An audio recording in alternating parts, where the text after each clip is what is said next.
पिशाच एक प्रेम कथा एपिसोड 11। हॉस्पिटल में रवि भी आता है और रजत भी। अब वह दोनों दीप्ति और रुद्र को देखते हैं तो वह लोग सोचते हैं, उन्हें लगता था कि वह लोग अब नहीं बचेंगे, लेकिन वह लोग वापस आ जाते हैं। इसीलिए वह लोग परेशान हो जाते हैं। अरे वाह भाई, आप तो ठीक हैं, मुझे बहुत खुशी है। हाँ, यह अच्छी बात है। उसके चेहरे से दिख नहीं रहा होता है। मालिक, आप ठीक तो हैं ना? मैंने आपको हर जगह ढूंढा, आप कहीं नहीं मिल रहे थे। बहुत बहुत थैंक्स आप दोनों का, जिन्होंने मुझे ढूंढने के लिए इतनी मेहनत की। पर अब मैं वापस आ चुका हूँ। अब आप लोगों को बिल्कुल भी चिंता करने की कोई आवश्यकता नहीं है। ठीक है भाई, आप आराम कीजिए, मैं डॉक्टर से मिलकर आता हूँ। फिर रवि बाहर निकल जाता है और उसके पीछे रजत भी। फिर रवि कहता है रजत से, तुमने तो कहा था ना कि ये दोनों नहीं बचेंगे, तो कैसे बच गए? तो रजत कहता है, मैंने खुद पता लगाया था। यह लोग उस खतरनाक कबीले के चंगुल में फंस गए थे, जहां से आना बहुत मुश्किल होता है, पर पता नहीं कैसे बच गए। ठीक है, कोई बात नहीं, अगर बच गए हैं तो अब नहीं बचेंगे। हमें कुछ अलग रास्ता बनाना होगा। और जब से वापस आए हैं तब से मैं देख रहा हूँ भाभी जी मेरे भाई से कुछ ज़्यादा ही करीब हो गई हैं, ज़्यादा ही प्यार जता रही हैं। मुझे इतना प्यार इतना अच्छा नहीं लग रहा। समझ गए मालिक। इधर दीप्ति रुद्र को सूप पिला रही होती है, दादी माँ वहीं बैठी होती है और चाची फ्रूट काट रही होती है। बेटा, तुम दोनों को वापस देखकर मुझे बहुत शांति मिल रही है। अब तुम दोनों कहीं पर नहीं जाओगे। जी दादी माँ, ठीक है, तुम दोनों आराम करो, थक गए होंगे। बहू, चलो हम लोग घर चलते हैं और उनके आने की स्वागत की तैयारी करते हैं। जी माँ। फिर वह दोनों चले जाते हैं। अब रुद्र और दीप्ति दोनों ही बच्चे हैं। रुद्र दीप्ति को देख रहा होता है बहुत ही प्यार से। दीप्ति पूछती है, क्या देख रहे हो आप? यह देख रहा हूँ कि कोई इतना सुंदर कैसे हो सकता है। लगता है चोट दिमाग पर लगी है। कौन सा साहब को कुछ ज़्यादा ही रोमांटिक हो गए हैं। रोमांस अभी किया ही कहाँ है। फिर रुद्र दीप्ति के हाथ से बाउल को नीचे रखकर उसको अपने करीब खींच लेता है। दीप्ति बिल्कुल उसके करीब हो जाती है। रुद्र उसके आगे आ रहे बालों को कान के पीछे कर देता और हल्के से उसके गाल पर किस कर देता है। इतने में रूम के अंदर एक नर्स आ जाती है और सॉरी सॉरी, मुझे लगता है मैं गलत टाइम पर आ गई। उसे देखकर दोनों हड़बड़ा जाते हैं और जल्दी से अलग हो जाते हैं। नहीं नहीं, आइए ना, वह डॉक्टर ने मुझे उनका चेकअप करने के लिए कहा था। जी आप काम कीजिए, हम ज़रा फ्रेश होकर आते हैं। नर्स उसका चेकअप करती है और कहती है, अब आप ठीक हैं, आप चाहें तो आज ही डिस्चार्ज ले सकते हैं। आप घर में ही रेस्ट कर लीजिएगा। और हाँ, अभी रोमांस ज़रा कम कीजिए, क्योंकि अभी जख्म गहरा है। जिस पर रुद्र कहता है, तो मैं मरहम ही तो लगा रहा था। जिस पर नर्स हंसने लग जाती है, सर आप बहुत मजाकिया हो, लेकिन आप दोनों की जोड़ी बहुत अच्छी है। हाँ वह तो है, रुद्र बड़ी सी स्माइल करके कहता है। रुद्र का डिस्चार्ज हो जाता है और वह लोग घर आते हैं। वेलकम बेटा, मुझे ऐसा लग रहा है कि मैं आज बहू का गृह प्रवेश कर रही हूँ। सच बताऊँ तो ऐसा लग रहा है कि इस वजह से तुम दोनों एक दूसरे के ज़्यादा अच्छे से जान पाए हो। सच में ईश्वर जो भी करता है सोच समझकर ही करता है। भगवान करे तुम दोनों की जोड़ी हमेशा बनी रहे और तुम दोनों इसी तरह हंसते मुस्कुराते रहो। लेकिन उनकी खुशी में दूर खड़े दो लोग खुश नहीं होते हैं। बड़े भैया आप आ गए, लेकिन आपका स्वागत तो मैंने किया ही नहीं। बहुत जल्दी करूँगा। फिर रुद्र और दीप्ति फैमिली के साथ टाइम स्पेंड करते हैं और देखते ही देखते रात हो जाती है। वह दोनों अपने कमरे में जाते हैं। कमरे में जाते ही रुद्र गेट बंद कर देता है और दीप्ति को पीछे से आकर हक कर लेता है। यह क्या कर रहे हो आप? आपको चोट लगी है, आपको याद नहीं है? हाँ, अभी तो मेडिसिन ले रहा हूँ। आप बहुत बिगड़ गए हो, चलो सो जाइए। अभी नहीं सोना, चलो मेरे साथ। पर कहाँ पर? चलो तो देख लेना। रुद्र दीप्ति को अपनी बालकनी में लेकर जाता है, जहाँ पर झूले को बहुत अच्छे से फ्लावर से सजाया होता है। उसने हॉस्पिटल में ही रहकर ही नौकरों से कहकर यह सब कुछ करवा लिया था। वाह कुंवर सा, यह सब कुछ आपने किया? हाँ मैंने किया। और तुम अब मुझे कुंवर सा मत कहा करो। तो फिर क्या कहूँगी? रुद्र जी, आपका नाम कैसे ले सकती हूँ? तो क्या हो गया? मैं भी तो तुम्हारा नाम लेता हूँ। नहीं नहीं, आप हमारे पति हो, हम आपका नाम कैसे ले सकते हैं? तुम भी मेरी पत्नी हो। तो मैं क्या कहूँ तुमको? पत्नी जी कहूँ? नहीं तो फिर मुझे रुद्र जी कहो। ठीक है रुद्र जी। पर दादी जी क्या कहेंगे? कुछ नहीं कहेंगे, पर वह मॉडर्न है, उन्हें कोई दिक्कत नहीं होगी। ठीक है, अब आओ मेरे पास बैठो। वह बैठने जा रही होती है। रुद्र उससे अपनी गोद में बैठा लेता है। अरे रुद्र जी, यह आप क्या कर रहे हो? मुझे झूले पर बैठने दो, मुझे आपके ऊपर नहीं बैठना है। क्यों? क्यों नहीं बैठना है? क्योंकि क्या? कुछ नहीं। वह शर्मा जाती है और जल्दी जल्दी साइड में बैठ जाती है। रुद्र भी समझ जाता है, ज़्यादा नहीं छेड़ता। मैं आज इस चांदनी रात को तुम्हारे साथ बिताना चाहता हूँ। देखो यह चांद को हमसे जल रहा है। इतनी सुंदर पत्नी जो मेरे पास, उसका नूर भी फीका पड़ गया। दीप्ति शर्मा जाती है। अरे आप भी ना। फिर वह उसे अपनी बाहों में ले लेता है। अगले दिन नई सुबह के साथ नई शुरुआत होती है। दीप्ति आज लाल रंग की साड़ी पहनी होती है और बहुत ही खूबसूरत लग रही होती है। वह अभी के लिए नाश्ता बनाती है। दादी सा और रुद्र की चाची दोनों हॉल में होते हैं। रुद्र भी तैयार होकर नीचे आ जाता है और रवि भैया भी मंडराते हुए आ जाते हैं। इतने में दीप्ति सभी को कहती है, नीचे नाश्ता कर लीजिए, हमने आज पकोड़े बनाए हैं। तो रुद्र की चाची, अच्छा किस चीज़ के पकोड़े बनाए हैं? आज हमने गोभी के, आलू के, मिर्ची के पकोड़े बनाए हैं। अग्नि कहती है, जी दादी साहब, आज छोटी मालकिन ने रसोई में रखी सारी सब्जियों के पकोड़े बना लिए हैं। लगता है आज पकोड़ा दिवस है। इस बात पर सभी हंसने लग जाते हैं। दादी सा कहती हैं, दीप्ति के हाथों में जादू है और वह किसी भी चीज़ को पका दे, वह बहुत ही स्वादिष्ट बन जाता है। देखते ही किसी की प्लेट में कौन सा पकोड़ा आता है, फिर वह लोग सभी नाश्ता करने लग जाते हैं। तभी रवि पकोड़ा उठाकर खाता है। अचानक से बोलता है, कितना तीखा है, यह किस चीज़ का पकोड़ा है? उसको देखकर अग्नि उसके सर पर हाथ रखती है और बोलती है, अरे तीखा लगा है तो मिर्ची का ही होगा ना। फिर वह दांतों तले अपनी जबान काट लेती है। माफ़ करना, छोटा मुंह से निकल गई, जिस पर सभी लोग हंसने लग जाते हैं। फिर दादिसा कहती हैं, बिल्कुल सही कहा अग्नि ने, तीखा लगा है तो मिर्ची का ही होगा ना। लगता है शहर जाकर और बुद्धू हो गया है। रवि खिंचाते हुए नीचे देखने लग जाता है। मेरी ही प्लेट में आना था। वह बगल में बैठे रुद्र उसके कान में धीरे से कहता है, जैसे नियत होती है उसका वैसा ही फल मिलता है। देखो मेरी प्लेट में तो प्याज और आलू आए हैं। फिर वह ज़रा इधर उधर देखकर दीप्ति की तरफ देखकर आंख मार देता है, जिस पर दीप्ति उसको आंख से ही डांट देती है, क्योंकि इस वक्त वहाँ पर सभी लोग बैठे होते हैं। इन दोनों की जोड़ी को धीरे से उसकी चाची देखने लगती है और दादिसा के कानों में धीरे से कहती है, यह तोता मैना तो आने के बाद बदल ही गए हैं। चलो अच्छा है, अब लगता है बहुत ही जल्दी हमारे घर में नए मेहमान भी आ जाएंगे। अगर ऐसा हो जाए तो तुम्हारे मुंह में घी शक्कर। बहू माँ जी, मुझे घी शक्कर नहीं, गुलाब जामुन चाहिए, मेरा फेवरेट है। फिर वह दोनों धीरे धीरे हंसने लग जाते हैं, लेकिन अभी रुद्र सीरियस हो जाता है। अरे मैं कैसे भूल गई, आज तो पूर्णिमा का दिन है और मैं नहीं, मुझे आज महल से दूर जाना होगा। पहले तो वर्षों में एक बार होता था, लेकिन अब तो हर पूर्णिमा को मेरा रूप बदल जाता है।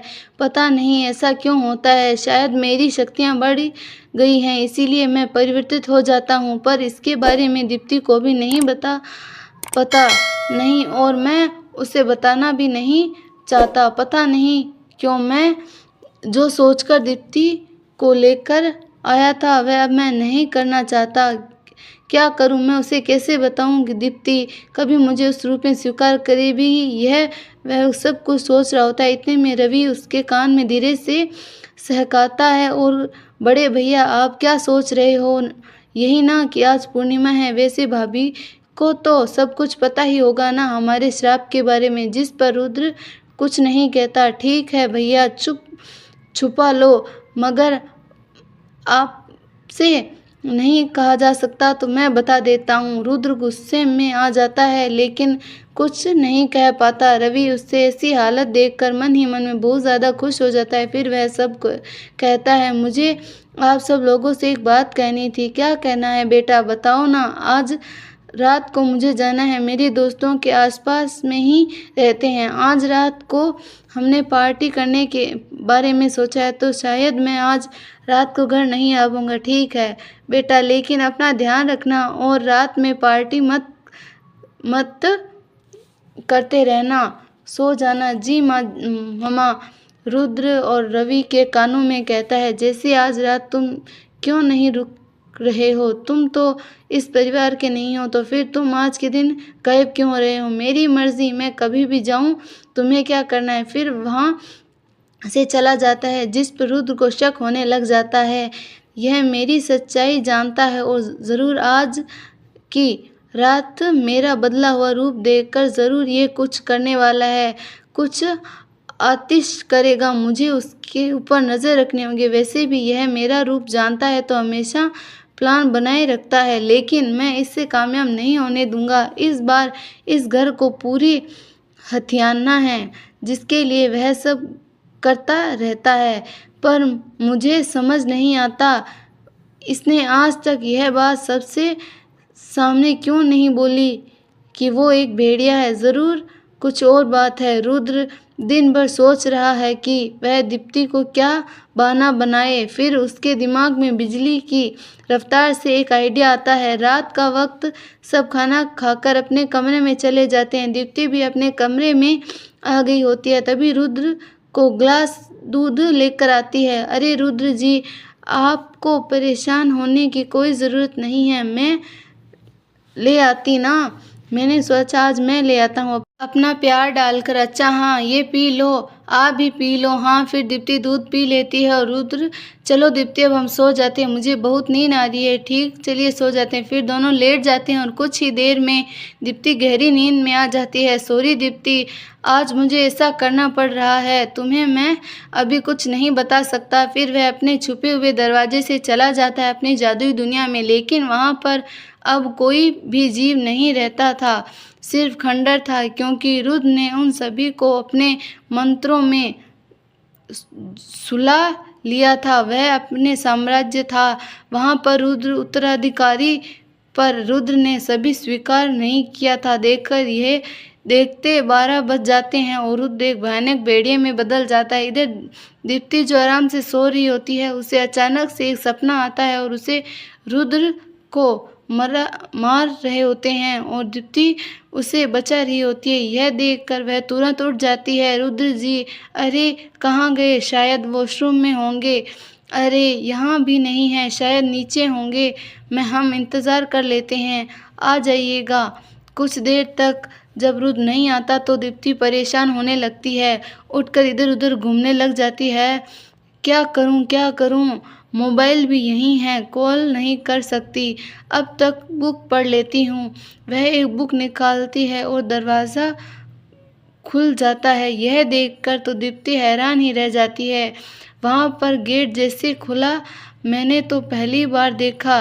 क्या करूँ, अंदर जाऊँ कि नहीं? थोड़ा सा जाऊँगी बस। फिर वह डरते डरते अंदर जाती है। वहाँ पर बहुत अंधेरा होता है। फिर वहाँ नीचे आ जाती है। कुछ सीढ़ियों से धीरे धीरे नीचे उतरती है। उसके बहुत डर लग रहा होता है, लेकिन उसे देखना होता है वहाँ पर क्या है। कुछ नहीं दीप्ति, बस डरने की ज़रूरत बात नहीं है। फिर वह धीरे धीरे नीचे की तरफ चली जाती है। फिर सामने एक लोहे का दरवाज़ा दिखता है, कुछ लॉक स्ट्रीम होता है। दीप्ति कोशिश करती है गोल गोल इधर उधर घुमाने की। फिर वह दरवाज़ा खुल जाता है, पर अंदर जाती है तो कुछ ऐसा देखती है जिसे देखकर उसकी आंखों पर विश्वास नहीं होता। उसने ठीक सामने एक भेड़िए के जैसा व्यक्ति होता है जो किसी एक शरीर को खून पी रहा होता है, उसको बेरहमी से फाड़ रहा होता है। यह सब देखकर तो दीप्ति की जान हलक में आ जाती है और वह धीरे धीरे पीछे जाती है, लेकिन पीछे होते होते ही अचानक उसके बगल में कुछ गिर जाता है, जिससे आवाज़ सुनकर वह भेड़िया उसकी तरफ देखने लग जाता है। दीप्ति बिना वक्त गए वहाँ से भागने लगती है और वह भेड़िया उसके पीछे आने लग जाता है। इससे पहले ही दीप्ति दरवाजे से बाहर आती, वह भेड़िया उसके करीब आ जाता है और उसके अगल बगल हाथ रखकर उसको सूंघने लग जाता है। उसके बड़े बड़े दांत, उसके नाखून, उसका भयानक चेहरा देखकर दीप्ति तो डर के मारे जम गई रहती है। वह हरी आंखों सिर्फ और सिर्फ दीप्ति को देख रही होती है, जैसे मानो वह अभी ना अभी उसको कच्चा चबा जाएगा। दीप्ति डर के मारे अपनी आंखें बंद कर लेती है और वह भेड़िया उससे बेहद करीब आ जाता है। फिर पता नहीं उसको अचानक क्या होता है, फिर वह धीरे धीरे पीछे चला जाता है। पता नहीं क्या चीज़ थी जो उसे रोक रही थी। वह तुरंत दीप्ति गेट से बाहर धकेल देता है और लोहे का गेट को बंद कर देता है, लेकिन गेट बंद करते ही उसे जगह को बेहद शिद्दत से सूंघने लग जाता है जहाँ पर दीप्ति खड़ी होती है, जैसे वह चाह रहा हो कि दीप्ति का खून चूस ले। फिर वह मुड़ता है और वापस उस शेर पर हमला करता है जो अभी अधमरा हो चुका था। उस पर पूरी तरह से ख़त्म करना, उसका सारा खून पी जाता है और सिर्फ बहुत ज़ोर से चिल्लाता है खून इधर, जो दीप्ति अभी भी एकदम से दंग रह जाती है। फिर वह तुरंत होश में आती है और सीनों से भागते हुए तुरंत अपने कमरे में जाती है और उस गेट को बंद करती है। क्या करूं? क्या मैं सबको बता दूं इसके बारे में? नहीं, मुझे अभी नहीं बताना होगा। पहले मुझे यह सब रुद्र जी को बताना होगा, पर वह कहाँ पर हैं? अभी तक नहीं आए। क्या करूं? वह सिकुड़ कर बैठ जाती है और आंखें बंद कर लेती है। वह अभी भी शॉक में होती है। अगली सुबह रुद्र जब उठता है तो उसे रात के बारे में याद आता है। उसकी आंखों में डर के मारे फैल जाती है। वह तुरंत उसके सीक्रेट कमरे से आता है और अपने कपड़े पहनकर बाहर आता है। दीप्ति अभी भी बैठे बैठे सो रही होती है। अब मैं उसे क्या जवाब दूंगा? फिर वह एक जादू करता है। इतने में दीप्ति जग जाती है। वह देखकर बोलती है, आप कहाँ थे रात भर? पता है रात को क्या हुआ? मैंने यहाँ पर एक गेट खोला और वहाँ गई। वहाँ पर एक भेड़िया था, वहाँ एक शेर को खा रहा था। वह यह सब बताते बताते रोने लग जाए। दीप्ति, शांत हो जाओ, शांत हो जाओ। तुमने ज़रूर कोई सपना देखा होगा और मैं गया था क्योंकि गांव में इमरजेंसी आ गई थी। जल्दी जल्दी से मुझे जाना पड़ा, इसीलिए मैं तुम्हें बता नहीं पाया। आई एम सॉरी रुद्र जी। बस ठीक है, लेकिन मैंने कोई सपना नहीं देखा, मैं बताती हूँ आपको। वह तुरंत जाती है और बुक को बाहर निकालती है, पर नहीं खुलता। यह खुल क्यों नहीं रहा है? कल तो खुल गया। मेरा विश्वास कीजिए, कल यह गेट खुला था और सीढ़ियाँ भी थी। सीढ़ियों के नीचे जाते ही वह एक भेड़िया था। वह रोने लग जाती है। दीप्ति, तुमने कोई सपना देखा होगा, टेंशन मत करो, सब कुछ ठीक हो जाएगा। चलो फ्रेश हो जाओ, शायद तुमने कोई भयानक सपना देखा। पूजा कर लेना, तुम्हें डर नहीं लगेगा। फिर वह कंफ्यूज हो जाती है, वॉशरूम में चली जाती है। अच्छा हुआ जो मैंने जादू से इस गेट को हमेशा के लिए बंद कर दिया। एक तरफ घना जंगल होता है। सुबह सुबह रवि की आंखें खुल तो वह अपने आपको जंगल में देखता है, पर वह हैरान नहीं होता। वह नॉर्मली उठकर वहीं वापस दूर पर उसकी गाड़ी खड़ी होती है, उसके अंदर वह चेंज करता है और घर आ जाता है। अगर आपको हमारी स्टोरी पसंद आई तो स्टोरी को लाइक, शेयर और चैनल को सब्सक्राइब करना ना भूलें और कमेंट ज़रूर करें। धन्यवाद।